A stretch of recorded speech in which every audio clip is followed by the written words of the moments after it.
Hello all, welcome to एडोटैप Himachal Pradesh YouTube channel.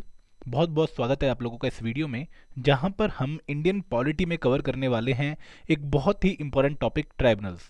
देखिए, tribunal एक बहुत इंपॉर्टेंट टॉपिक है from prelims point of view as well as from mains point of view, और बहुत बार tribunal से क्वेश्चन पूछे गए हैं आपके एग्जामिनेशन में। ठीक है, ये एक ऐसा टॉपिक है जो अपने आप में बहुत ईजी है, लेकिन अगर आपने पढ़ नहीं रखा है तो यहाँ पर तुक्का मारना बहुत मुश्किल हो जाएगा, आंसर का गेस करना बहुत मुश्किल हो जाएगा। ठीक है, तो यहाँ पर हम कोशिश क्या करेंगे कि अगले 15 मिनट में हम इस टॉपिक को इस तरीके से कवर कर लेंगे कि हमें कभी भी इस टॉपिक में फिर दिक्कत नहीं आएगी। ठीक है, and at the end of the video we will try to solve certain question. हम कुछ ऑब्जेक्टिव क्वेश्चन सॉल्व करेंगे ताकि हमें अंदाजा हो जाए कि जो भी हमने पढ़ा है वो हम अप्लाई कर पा रहे हैं या नहीं अप्लाई कर पा रहे हैं। ठीक है, तो शुरुआत करते हैं लेक्चर की। लेक्चर शुरू करने से पहले मैं आपको बता दूं कि अगर आपने अभी तक हमारा यूट्यूब चैनल सब्सक्राइब नहीं किया है तो please do subscribe our YouTube channel and also join our Telegram channel, जिसका लिंक डिस्क्रिप्शन बॉक्स में दिया गया है। और टेलीग्राम चैनल पर आपको हमारे हर सेशन की पीडीएफ फाइल मिल जाएगी, जिसको आप यूज़ कर सकते हैं अपनी प्रिपरेशन में। ठीक है, तो शुरुआत करते हैं लेक्चर की। हमारा आज का टॉपिक है ट्राइब्यूनल।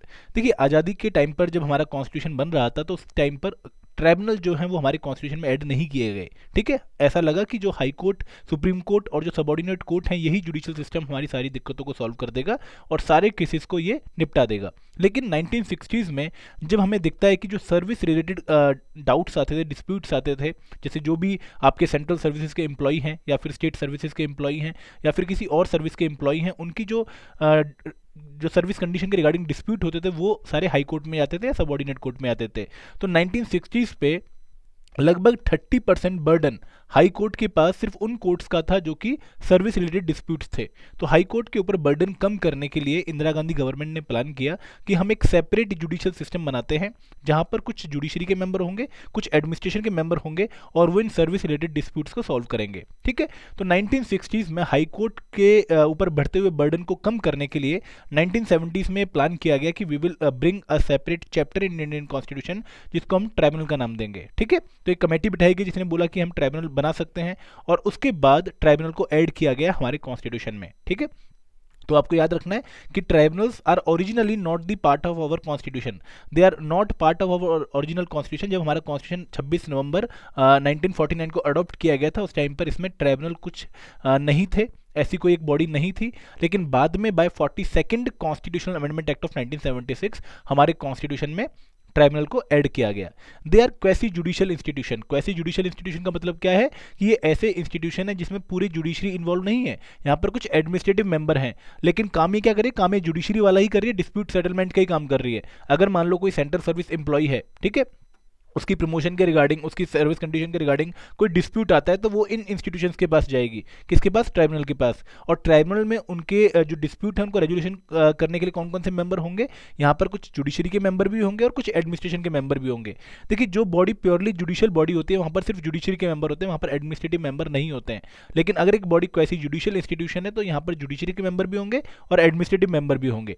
ठीक है, 42nd अमेंडमेंट एक्ट ऑफ 1976, जिसको हम मिनी कॉन्स्टिट्यूशन के नाम से भी जानते हैं, इसने एक नया पार्ट ऐड किया हमारे कॉन्स्टिट्यूशन में, पार्ट 14A।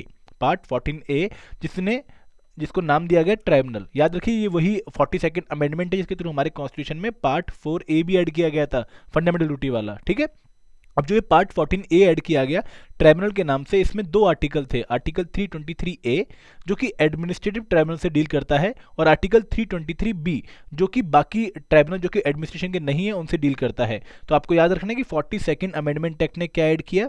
इसने ऐड किया पार्ट 14A। पार्ट 14A में क्या है? दो आर्टिकल हैं, article 323A and article 323B। ठीक है, आर्टिकल 323A कौन सा है? रिलेटिंग टू एडमिनिस्ट्रेटिव ट्राइब्यूनल, और ये बाकी ट्राइब्यूनल के लिए। ठीक है, अब आर्टिकल 323 में ए में ये बोला गया कि पार्लियामेंट, आर्टिकल 323 ए की ये स्टेटमेंट है कि पार्लियामेंट बाय लॉ एक लॉ बनाकर प्रोवाइड कर सकती है for the establishment of administrative tribunal in India. तो इन्होंने पार्लियामेंट को पावर दी कि आप एक लॉ बनाकर एडमिनिस्ट्रेटिव ट्रिब्यूनल बना सकते हो। पार्लियामेंट ने 1985 में एक लॉ बनाया जिसको हम जानते हैं एडमिनिस्ट्रेटिव ट्राइब्यूनल एक्ट ऑफ 1985 के नाम से, और इस एक्ट के थ्रू सेंट्रल गवर्नमेंट को पावर दी गई कि वो भी अगर चाहे तो कभी भी एक सेंट्रल एडमिनिस्ट्रेटिव ट्रिब्यूनल बना सकता है और state tribunal on the request of state बना सकता है। ठीक है, तो एक चेंज चल रही है। देखिए, 42nd अमेंडमेंट एक्ट में क्या आया? Article 14A। आर्टिकल 14A में sorry part 14A, part 14A में क्या था? दो article, article 323A and article 323B।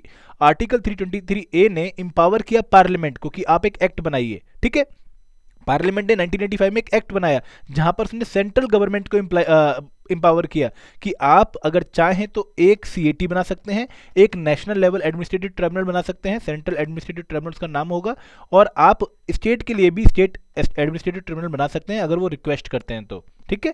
Article 323 B में क्या किया गया कि आर्टिकल 323 बी ने पार्लियामेंट के साथ साथ स्टेट लेजिस्लेचर को भी एम्पावर किया कि आप अगर चाहें तो बाकी जो मैटर हैं जैसे taxation, land reform, foreign exchange, इनके रिगार्डिंग भी ट्रिब्यूनल बना सकते हैं। तो आर्टिकल 323 बी में पार्लियामेंट प्लस स्टेट लेजिस्लेचर को एम्पावर किया गया। ये बहुत बड़ा डिफरेंस है आर्टिकल 323 ए में और आर्टिकल 323 बी में। आर्टिकल 323 ए में सिर्फ पार्लियामेंट ट्रिब्यूनल बना सकती है, ट्रिब्यूनल के लिए एक्ट बना सकती है, लेकिन आर्टिकल 323 बी में पार्लियामेंट और स्टेट लेजिस्लेचर दोनों ही एक्ट बना सकते हैं। ठीक है। अब हमारे लिए इंपॉर्टेंट टॉपिक क्या है? हमारे लिए इंपॉर्टेंट टॉपिक है सीएटी, सेंट्रल एडमिनिस्ट्रेटिव ट्रिब्यूनल। ठीक है।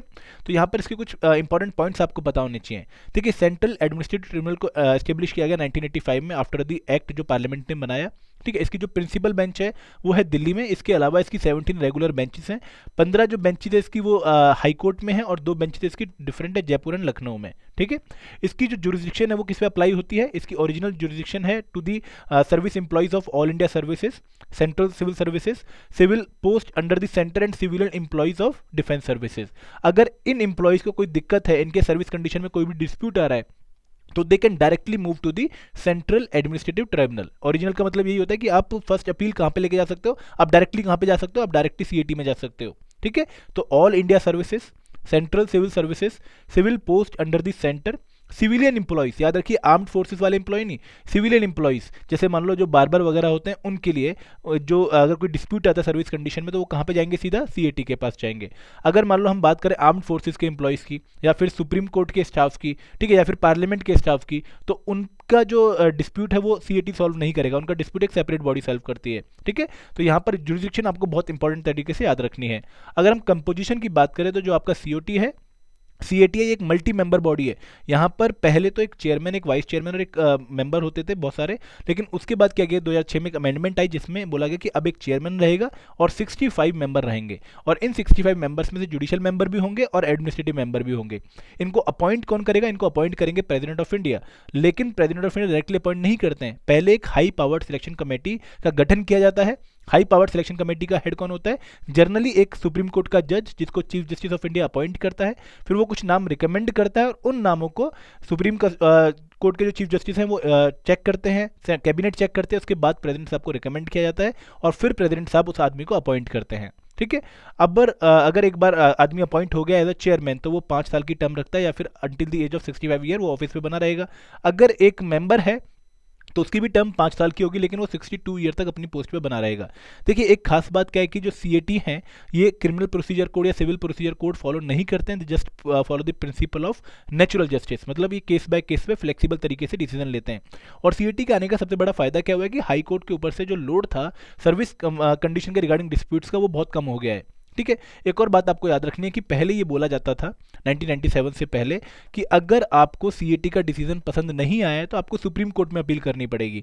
लेकिन 1997 में एक बहुत ही पॉपुलर केस हुआ, चंद्र कुमार केस, जहां पर बोला गया कि अगर आपको सीएटी के डिसीजन के अगेंस्ट अपील करनी है तो you can appeal to the concerned bench of concern division bench of high court. For example अगर आप गए हो आप एम्प्लॉय हो ऑफ द स्टेट ऑफ, जैसे हम एग्जांपल लेते हैं सिक्किम के, ठीक है, लेकिन आप सेंट्रल गवर्नमेंट के एम्प्लॉय हो, आप सिक्किम स्टेट से बिलोंग करते हो, तो आप पहले अपील कहाँ करोगे? जो सिक्किम में अगर जो इनकी रेगुलर बेंच होगी वहाँ पर अपील करोगे सीएटी की। और इसके डिसीजन के अगेंस्ट अगर आपको अपील करनी है तो आप सिक्किम या गुवाहाटी जो हाई कोर्ट है वहाँ पर आप अपील कर सकते हो, कंसर्न डिवीजन बेंच की हाई कोर्ट में आप अपील कर सकते हो। ठीक है। आगे बढ़ते हैं। अब बात करते हैं अदर ट्रिब्यूनल्स की। देखिए 2 ट्रिब्यूनल और भी हैं, state administrative tribunal and joint administrative tribunal. State administrative tribunal एक पर्टिकुलर स्टेट के लिए बनाया जाता है। अभी ये सिर्फ 9 स्टेट में, सभी स्टेट्स में नहीं है। और स्टेट एडमिनिस्ट्रेटिव ट्रिब्यूनल भी पार्लियामेंट बनाती है, पार्लियामेंट ने पावर किया कि सेंट्रल गवर्नमेंट बनाएगी on the request of states. ठीक है। इसकी भी ओरिजिनल जुरिस्डिक्शन है in all matters relating to the recruitment and service matter of state government employees. ठीक है। एक खास बात जो आपको ध्यान रखनी है, जहाँ पर एग्जामिनर आपसे गलती करवाएगा, वो ये है कि जो चेयरमैन एंड मेंबर हैं एसएटी के, they are also appointed by the president of India, not the governor of the state. यहाँ पर प्रेसिडेंट साहब ही इनको अपॉइंट करते हैं, लेकिन वो गवर्नर साहब से कंसल्टेशन जरूर लेते हैं। जॉइंट एडमिनिस्ट्रेटिव ट्रिब्यूनल 2 स्टेट के लिए बनाया जाता है, 2 या 2 से ज़्यादा स्टेट्स के लिए, और यहाँ पर भी प्रेसिडेंट साहब ही अपॉइंट करते हैं इनके मेंबर को और चेयरपर्सन को। ठीक है, अब कुछ क्वेश्चन सॉल्व करते हैं। पहला क्वेश्चन है, consider the following statements. Article 323A empowers the Parliament and state legislatures to provide for the establishment of administrative tribunal. Second है, the functioning of central administrative tribunal is guided by the principle of natural justice. Which of the statement given above are correct? देखिए, पहली statement आपको याद रखना है कि article 323A में सिर्फ पार्लियामेंट को एम्पावर किया गया है, स्टेट लेजिस्लेचर को एम्पावर नहीं किया गया है। ये आर्टिकल 323B में एम्पावर किया गया है, तो स्टेटमेंट 1 गलत है। सेकंड स्टेटमेंट बिल्कुल सही है कि जो सीएटी है इसकी वर्किंग गाइड होती है by the principle of natural justice. तो हमारा ऑप्शन क्या बनेगा? Option B. अगला क्वेश्चन देखते हैं।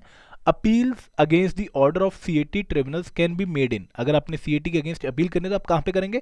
मैंने आपको बताया था कि 1997 के चंद्र कुमार केस के बाद अब आप अपील कर सकते हैं division bench of high court में भी, कंसर्न हाई कोर्ट में भी। ठीक है, तो इसका आंसर होगा सुप्रीम कोर्ट में भी अपील कर सकते हैं और division bench of high court में भी अपील कर सकते हैं, तो दोनों में ही आप अपील कर सकते हैं। अब देखते हैं थर्ड क्वेश्चन।